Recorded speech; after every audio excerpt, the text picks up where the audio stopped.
காதல் திருமணம் செய்ததால் தங்களை ஊரை விட்டே ஒதுக்கி வைத்துள்ளதாக தஞ்சை மாவட்ட ஆட்சியர் மற்றும் காவல் கண்காணிப்பாளரிடம் மணமக்கள் புகார் அளித்துள்ளனர். தஞ்சாவூர் மாவட்டத்தில் உள்ள பொட்டலங்குடிகாடு கிராமத்தைச் சேர்ந்த சுமன் என்பவர் திருப்பூர் மாவட்டத்தைச் சேர்ந்த அபிநயா என்பவரை கடந்த 3 ஆண்டுகளாக காதலித்து வந்துள்ளார். இருவரும் ஒரே சமூகத்தைச் சேர்ந்தவர்கள் என்ற நிலையில் இரு வீட்டார் சம்மதத்துடன் கடந்த 16ஆம் தேதி திருமணம் நடைபெற்றுள்ளது. இந்நிலையில் தஞ்சை மாவட்ட ஆட்சியர் மற்றும் காவல் கண்காணிப்பாளரிடம் சுமன் அபிநயா தம்பதி புகார் மனு ஒன்றை அளித்துள்ளனர். அதில் சமூகத்தின் கட்டுப்பாடுகளை மீறி காதல் திருமணம் செய்ததாக தங்களை ஊரை விட்டு ஒதுக்கி வைத்துள்ளதாக கூறியுள்ளனர். மேலும் அபராத தொகை கேட்பதோடு திருமணத்தில் பங்கேற்றவர்களை சமூக தலைவர்களின் காலில் விழ வைத்ததாகவும் வீடியோ ஆதாரத்துடன் புகார் அளித்துள்ளனர். கல்யாணம் பண்ண ஊருக்குள்ள விட மாட்டாங்க. ஊருக்கு விடாம சாணி கட்சி ஊற்றுவோம், கல்யாணத்தை எப்படி எங்களை மீறி கல்யாணம் பண்ணீங்க நீங்க அப்படின்னு சொல்லி எங்களை கொலைமட்டில் விடுறாங்க.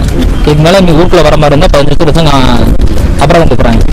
ஊரை விட்டு ஒதுக்கி வைப்பதாக கூறுவோர் மீது உரிய நடவடிக்கை எடுக்க வேண்டும் என மணமக்கள் கோரிக்கை வைத்துள்ளனர்.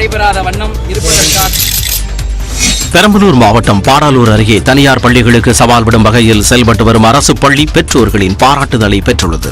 செட்டிகுளம் கிராமத்தில் உள்ள ஊராட்சி ஒன்றிய தொடக்கப் பள்ளியின் சுவர்கள் முழுவதும் வண்ண ஓவியங்களால் மிளர்கின்றன. ஆங்கில வழி கல்வி, ஸ்மார்ட் வகுப்பறைகள், சுத்தமான கழிவறைகள், மாணவர்கள் சென்று வர வாகன வசதி என அரசு பள்ளியா என பலரையும் வியக்க வைக்கிறது. எல்லா சலுகைகளுமே இருக்குங்க. பிரைவேட்டை விட சொல்ல போனால் கவர்மெண்ட் பெஸ்ட்டாக இருக்குது. ஃபீஸ் இல்லாமலே எல்லா சலுகையும் கிடைக்கிது. கவனிப்பும் நல்லா சார் டீச்சர் எல்லாமே நல்லா கவனிக்கிறாங்க. எல்லா விதத்துலேயும் அங்கே விட இங்கே பெஸ்ட்டாக இருக்குன்னு சொல்லலாம். நல்லா இருக்கு. வகுப்பறைக்கு வெளியே வரிசையில் சென்று வருதல், காலணிகள், உணவு பைகளை வரிசையாக வைத்தல் போன்ற நல்லொழுக்கங்களை மாணவர்கள் தவறாது பின்பற்றுகின்றனர்.